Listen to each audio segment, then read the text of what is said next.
పరికరాలు చూపించి ప్రేమలోకి దించి ఆ తర్వాత మెల్లిగా కూడా పెళ్లి చేసుకుందాము అదంతా కూడా చెప్పిన తర్వాత అమ్మాయి నమ్మి పెళ్లి చేసుకున్న తర్వాత మతం మార్చుకోవాలి, నువ్వు నాకు డబ్బులు ఇవ్వాలి, లక్షలు ఇవ్వాలి, ప్లాట్లు రాసి ఇవ్వాలి, ఇవన్నీ అని చెప్పి కూడా ఆ బాధితురాల్ని ఒక వ్యక్తి కూడా తీవ్రంగా కూడా ఆవేదనకు గురి చేశాడు. దాంతో బాధితురాలు ఇటు కుకట్పల్లి పోలీసులను అయితే ఆశ్రయించింది. కుకట్పల్లి పోలీసులు 0 FIR నమోదు చేయడంతో బేగంపేట కూడా వచ్చింది.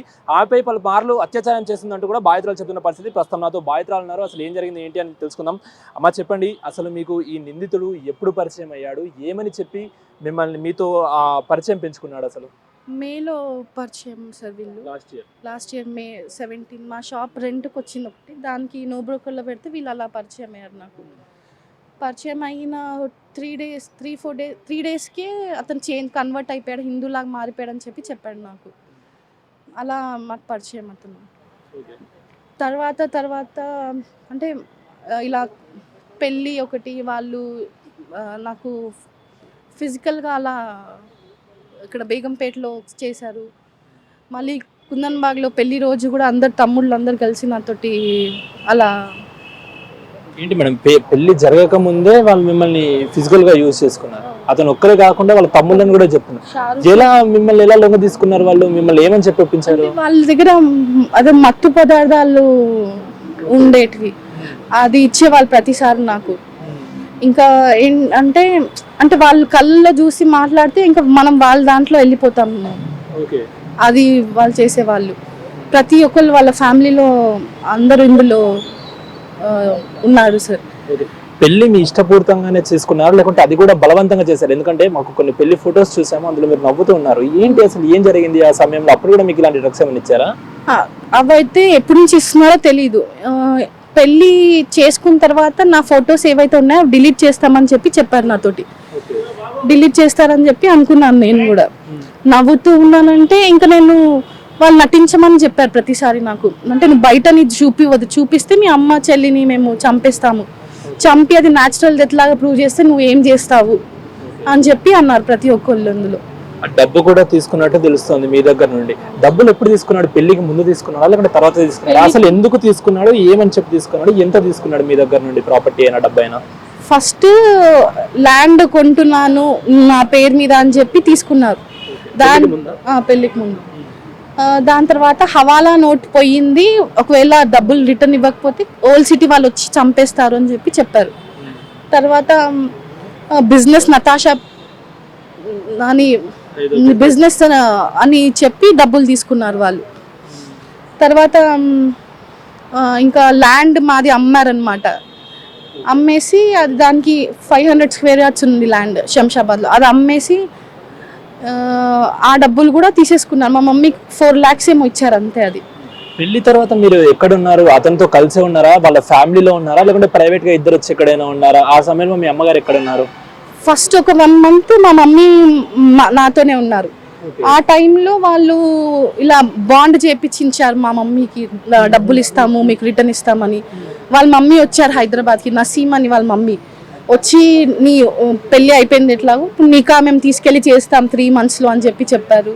3 monthsలో డబ్బులు ఇచ్చేస్తామని కూడా చెప్పారు.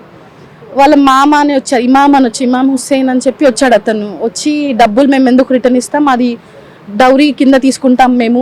మీ దగ్గర నుంచి తీసుకున్న డబ్బులు అది కట్నం కింద అని అన్నారు ఆయన. నువ్వు ఇంకా ముస్లింనే, ఇంకా ఎలాగైనా నువ్వు అని చెప్పి అది కూడా అన్నారు ఆయన.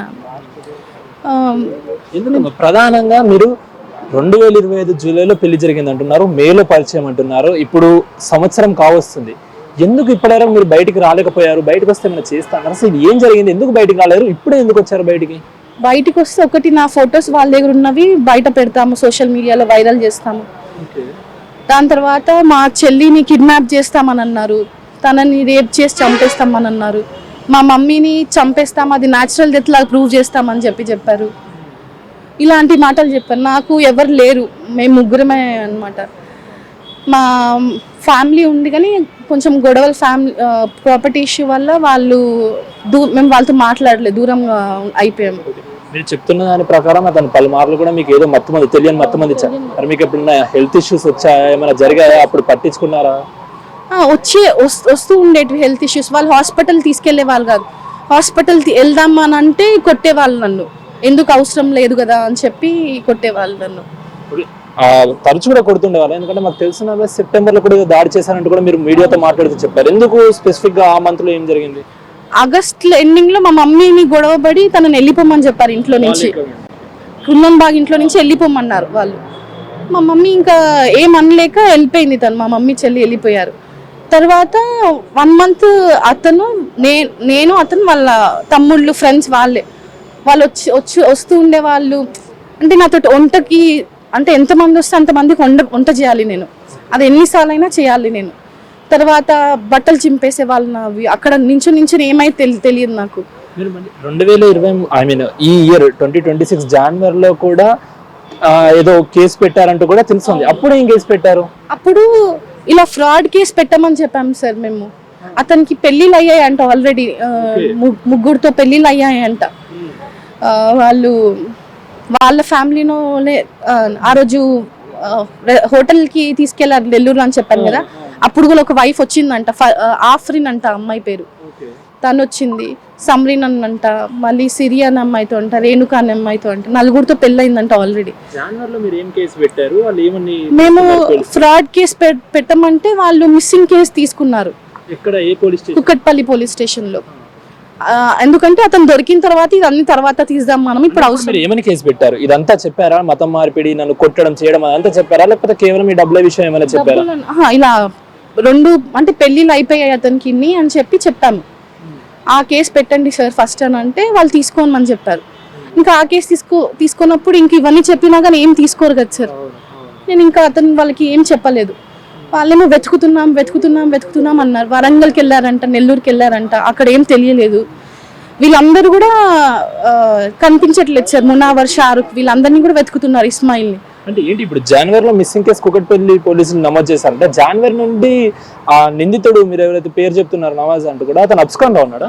అవును సార్, ఇంకా దొరకలేదని చెప్తున్నారు. వీళ్ళు దొరికిన వాళ్ళు ఎవరు? సమీర్ తీసుకొచ్చారు, సోహెల్ అని చెప్పాను కదా వాళ్ళ అన్న, ఆయన నేను తీసుకొచ్చానని చెప్తున్నారు. ఎలా దొరికారు మీకు అది అంటే, సమీర్ ఏం చెప్తున్నాడంటే వరంగల్లో వాళ్ళ అక్క ఉందంట మునావర్కి. వీళ్ళందరికీ పెళ్ళిళ్ళు అయిపోయాయంట సార్, నాకు తెలియదు అవన్నీ. మొన్న తెలిసింది నాకు రీసెంట్ గా, పెళ్ళిళ్ళు అయిపోయి పిల్లలు ఉన్నారు ప్రతి ఒక్కళ్ళకి అని చెప్పి. మునావర్ వెల్డింగ్ కొట్టుకుంటున్నాడు అంట వాళ్ళ అక్క వాళ్ళ దగ్గర, అలా సమీర్ వెళ్ళి పట్టుకున్నానని చెప్తున్నాడు. మునావర్ ఏమో లేదు నేనే నెల్లూరులో కేఫ్ ఉంది సమీర్కి, అక్కడ నేను వెళ్ళి డబ్బుల కోసం అడితే అలా పట్టుకున్నారని చెప్పి ఇద్దరు వేరే మాటలు చెప్తున్నారు. ఓకే, కాదు జనవరిలో మీరు కేసు పెట్టారు, ఓకే, మళ్ళీ ఇప్పుడు 2-3 నెలలు అవుతుంది, తర్వాత ఇప్పుడు మళ్ళీ పెట్టారు. ఎందుకు ఈ గ్యాప్ లో ఏం జరిగింది? ఈ గ్యాప్ లో వచ్చి ఇప్పుడు ఈ విషయం మళ్ళీ తెరపైకి ఎందుకు రావాల్సిన అవసరం వచ్చింది? పోలీస్ స్టేషన్ లో 6th మార్చ్కి వచ్చారు సార్, అందరూ ఏం యాక్షన్ తీసుకోలేదు. ఇంకా ఆ అబ్బాయికి సంబంధించిన కుటుంబ సభ్యులు 6th మార్చ్కి వచ్చారు, ఏం యాక్షన్ తీసుకోలేదు పోలీస్ స్టేషన్ లో. ఆ రోజు పోలీస్ స్టేషన్ లో కూడా నా ఫొటోస్ చూపించి నువ్వు బయట పెడితే చంపేస్తామని చెప్పి అని అన్నారు. మా మమ్మీకి అడిగాను ఇలా, అమ్మ ఏం చేయాలంటే అందరం చచ్చిపోదాం, ఏం బతకని అవసరం లేదని చెప్పి మా మమ్మీ ముగ్గురం చావడానికి రెడీ అయ్యాం సార్. మేము రెడీ అయితే ఇంకా ఎలాగో చచ్చిపోతున్నామని చెప్పి ఇంకా నేను పోలీస్ స్టేషన్ నెక్స్ట్ డే వెళ్ళాను, March 7th వెళ్ళాను పోలీస్ స్టేషన్. సార్ కేసు తీసుకోండి ఇప్పుడు అయినా సార్ అంటే, లేదు మేము తీసుకోమని చెప్పి అని అన్నారు వాళ్ళు. ఫైనల్గా మీరు ఎలాంటి న్యాయం కోరుకుంటున్నారమ్మా? ఎందుకంటే నార్మల్గా ఇలాంటి కేసెస్ చూస్తూనే ఉంటాము, అంటే పెళ్లి చేసుకున్న తర్వాత కట్నం పేరుతో కొట్టడం అదంతా, కానీ మీతో చాలా డిఫరెంట్గా కూడా కొట్టడము, వాళ్ళ సోదరులతో మానభంగం చేయించడం వీళ్ళంతా కూడా చేశారు. ఇప్పుడు మీరు ఫైనల్గా సంవత్సరం తర్వాత బయటికి వచ్చారు, ధైర్యంగా చెప్తున్నారు. ఇప్పుడు మీరు లా నుండి ఎలాంటి న్యాయం కోరుకుంటున్నారు, ఏం చెప్పాలనుకుంటున్నారు ఫైనల్గా? నాకు జరిగిన అన్యాయం వేరే వాళ్ళకి జరగొద్దని సార్ నేను బయటికి వచ్చింది. ఇప్పుడు ఇంకొక రీజన్ అది, అందరు సార్ వాళ్ళు ఉన్నారు నాతో పాటు, వాళ్ళందరూ నాకు అంటే ధైర్యం ఇచ్చారు, మేము ఉన్నాం, మీకు ఏం అవ్వదు, మీ ఇంటికి ఎవరు రారు, ఏం చంపరని చెప్తే అప్పుడు నేను సార్ వాళ్ళని అప్రోచ్ అయ్యి వాళ్ళందరికీ చెప్పడం జరిగింది. వాళ్ళందరూ నాకు బయటకు వచ్చింది, నాకు న్యాయం అంటే వేరే అమ్మాయికి జరగొద్దు ఇలా అని చెప్పి వచ్చాను. నాకు ఏదైతే అన్యాయం జరిగింది, ఫస్ట్ నేను మెంటల్గా ఫిజికల్గా నేను మొత్తం కోల్పోయాను, నేనులాగా లేను. ఇంకా దానికి ఎలాంటి న్యాయం జరుగుతుందో వాళ్ళు డిసైడ్ చేయాలి. ఇంకా ఇంకొకటి మెయిల్స్ కూడా మీకు మిమ్మల్ని థ్రెటింగ్ చేస్తూ కూడా వచ్చాయి, ఏంటి దాని గురించి ఏం చెప్పా? మెయిల్స్ ఎవరు పంపించారు? మెయిల్స్ ఎవరు పంపించారంటే వాళ్ళకి హెడ్ బాస్ ఉన్నారంట ఎవరు, వాళ్ళు దొరకరు, మీకు వెతికినా దొరకరు. వాళ్ళు శ్రీలంక, నేపాల్, దుబాయ్ ఇలాంటి ప్లేసెస్లో దాక్కుని ఉంటారు, మీరు వెతికినా వాళ్ళు దొరకరు. ఇంకొకటి అతను అక్టోబర్లో పారిపోయాడు, పారిపోయి ఏం చెప్తున్నానంటే ఇలా మా ఫ్యామిలీ వాళ్ళు మనల్ని చంపేస్తారు, అందుకోసం నేను పారిపోయానని చెప్పాడు. దాంతో సూసైడ్ అటెంప్ట్ కూడా చేసుకున్నారు అని తెలుస్తుంది. అసలు ఏం చేసుకున్నారు, ఎందుకు అంత చేసుకోవాల్సిన అవసరం వచ్చింది, ఎప్పుడు చేసుకున్నారు? ఇది ఇంకా అతను వెళ్ళిపోయాడు సార్ జనవరి 12కి. వెళ్ళిపోయిన తర్వాత ఇంకా నా ఫొటోస్ అన్ని బయటికి వస్తాయి. మా మమ్మీ వాళ్ళు ఇంకా ఎక్కడ ఏం చేయాలో తెలియదు కదా సార్ వాళ్ళకు కూడా. అలా అని చెప్పి సూసైడ్ చేసుకున్నాను నేను, నా భయంతో. ఇంకా బయటికి వస్తే నా జీవితం నేను ఎవరి ముందు అలా ఎత్తుకోలేను కదా సార్. అలా అని చెప్పి నేను సూసైడ్ చేసుకున్నాను సార్. సో అది వింటున్నాం కదా. ముందుగా కూడా అంటే వీళ్ళ బాధితురాల దగ్గర ఉన్నటువంటి షాప్స్ కి రెంట్ కావాలంటూ కూడా వచ్చాడు. వచ్చి మెల్లిగా కూడా పరిచయం పెంచుకున్నాడు, ప్రేమ అనే పేరు చెప్పాడు. నమ్మించి పెళ్లి చేసుకున్న తర్వాత నువ్వు మతం మారాలి, లేకపోతే నిన్ను కొడతాము, మీ అమ్మ అదేవిధంగా చెల్లెల్ని చంపేస్తాము అంటూ కూడా నిందితులు బాధితురాల్ని భయపెట్టిన పరిస్థితి. అదేవిధంగా పలుమార్లు ఇటు ఆ నిందితులకు సంబంధించినటువంటి సోదరులు కూడా బాధితురాల్ని రేప్ చేశారంటూ కూడా బాధితురాలు ఆవేదిస్తున్న పరిస్థితి కనిపిస్తా ఉంది. ఆ మానభంగం చేసే సమయంలో అశ్లీల ఫోటోలు చిత్రీకరించి ఒకవేళ నువ్వు బయట మా గురించి కంప్లైంట్ చేసినా లేకపోతే బయటికి వెళ్ళి ఎవరికైనా చెప్పినా కూడా ఇవన్నీ కూడా మేము బయట పెడతాము అని చెప్పడంతో కూడా బాధితురాలు ఎవరికి చెప్పుకోలేక తన ఇంట్లోనే ఉన్న పరిస్థితి అయితే కనిపిస్తా ఉంది. సో ఫైనల్ గానైతే అతను గత 3 నెలలుగా కూడా అబ్స్కాన్ లో ఉన్నట్టు కూడా తెలుస్తుంది. దాంతో తను ధైర్యం తెచ్చుకొని కూడా బయటకు వచ్చి పోలీసులను ఆశ్రయించి ఇప్పటికైనా నాకు న్యాయం జరగాలి, ఏదైతే ఈ మత మార్పిడి పేరుతో జరుగుతున్నటువంటి అఘాయిత్యాలు ఇంకో అమ్మాయికి జరగకూడదంటూ కూడా నేను ముందుకు వచ్చాను, నన్ను ఇప్పటికైనా ఇటు కోర్టులే కానీ పోలీసులే కానీ నన్ను ఆశ్రయించి నాకు న్యాయం చేయాలంటూ కూడా బాధితురాలు కోరుతున్న పరిస్థితి కనిపిస్తా ఉంది. శివతో అక్రమ్ బిగ్ టీవీ, హైదరాబాద్.